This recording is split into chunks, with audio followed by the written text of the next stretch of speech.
Sir இது வரைக்கும் அவரு அமித்ஷாவை பார்த்ததே கிடையாது. டெல்லிக்கு போனப்ப கூட அமித்ஷாவை பார்த்ததில்ல. பார்க்காம வந்துட்டு பிரதமரை மட்டும் பார்த்துட்டு வந்தார். அமித்ஷா 2 தடவை அவர் அப்பாயின்மெண்ட்டை ரிஜெக்ட் பண்ணாரு. அப்படிப்பட்ட முதல்வருக்கு முதல் முறையா அமித்ஷாவை சந்திச்சு 23 நிமிஷம் பேசக்கூடிய வாய்ப்பு கிடைச்சது. ஏதோ ஒரு டிஃபன் பாக்ஸ் மாதிரி ஒன்று கொடுத்தாரு.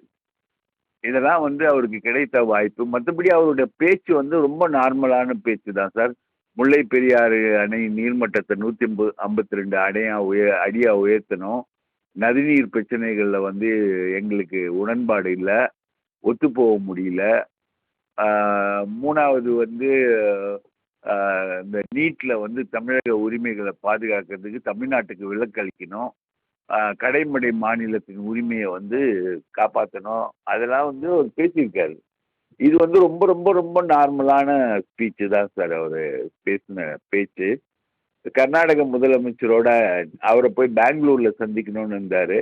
அந்த சந்திப்பும் வந்து இப்போ பக்கத்தில் உட்காந்து பேசக்கூடிய அளவுக்கான ஒரு வாய்ப்பு என்பது அவருக்கு கிடைச்சிருக்கு. இது தமிழ்நாட்டுக்கு ஒரு நல்ல விஷயம்தான். இவர் இப்படி பேசக்கூடிய விஷயம் என்பது நல்ல விஷயம்தான். இதுல முக்கியமான விஷயம், அவர் தனியா பேசும்போது 23 நிமிஷம் என்ன பேசினாருன்றது தான் செய்தியே தவிர, இப்போ இந்த பப்ளிக் அட்ரஸ் சிஸ்டத்துல அவர் பேசினது வந்து எந்த விதத்திலையும் செய்தி இல்லை.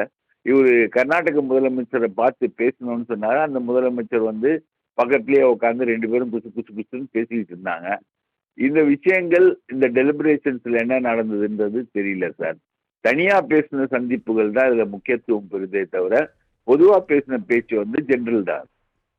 சார், முதலமைச்சர்கள் மாநாட்டோட நோக்கமே இந்த மாநிலங்களுக்கு இடையிலான பிரச்சனைகளுக்கு சுமூக தீர்வு எட்டப்படணும். அதே போல மத்திய மாநில அரசுகளுக்கு இடையிலான அந்த உறவை வந்து மேலும் வலுப்படுத்தணும் அப்படிங்கிறத நோக்கமாக இருக்கும்போது, இப்போ தமிழ்நாட்டில் இருக்கக்கூடிய பல்வேறு பிரச்சனைகளை வந்து முதலமைச்சர் விஜய் அவர்கள் வலியுறுத்தி இருக்கிறாரு. இப்போ இருக்கக்கூடிய இந்த காவிரி விவகாரமாகட்டும், இல்லை தொகுதி மறுவரையறை விவகாரமாக இருக்கட்டும், இப்போ முதலமைச்சர் வலியுறுத்தி இருக்காரு. இதற்கு ஏதாவது சுமூக தீர்வு எட்டப்படும் அப்படின்னு நம்ம நம்பலாங்களா?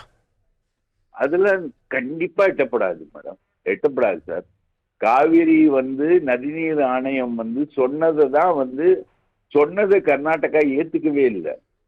அவங்க சைட்ல இருந்து மேகதாது அணை கட்டினா வந்து தமிழ்நாட்டுக்கு நீர் வழங்குறதுல வந்து இன்னும் இம்ப்ரூவ் பண்ணலாம். மேகதாது அணையில கட்டுறதுக்கான ஆதரவு நிலை தான் வந்து அவங்க எடுக்கிறாங்க. இவங்க வந்து எதிர்நிலை எடுக்கிறாங்க. 2 பேர் நிலையை சொல்ல முடியுமே தவிர, இது வந்து ஒரு சடங்கு மாதிரி தான் நடந்திருக்கு இந்த மாநாடு. வேற இதுல வந்து பெருசா தீர்வுக்கான விஷயங்கள் வந்து இதுக்குள்ள வரல சார். அவங்க வந்து கர்நாடகா எதையுமே மதிக்கிறதுக்கு அவங்க தயாரா இல்லை. காவிரி நதிநீர் ஆணையமா இருந்தாலும் சரி, கோர்ட்டா இருந்தாலும் சரி, எதையும் மதிக்க தயாரா இல்லை. கோர்ட்டு வந்து ஏற்கனவே சொல்லிடுச்சு மேகதாது அணையை கட்ட முடியாதுன்னு சொல்லிடுச்சு. அவங்க அந்த கட்டுற முயற்சிகள்ல அவங்க தொடர்ச்சியா ஈடுபட்டுக்கிட்டு தான் சார் இருக்காங்க.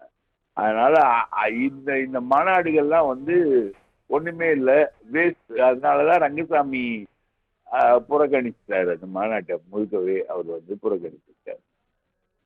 ஓகே சார், இணைப்பில் இணைந்தமைக்கு மிக்க நன்றி சார்.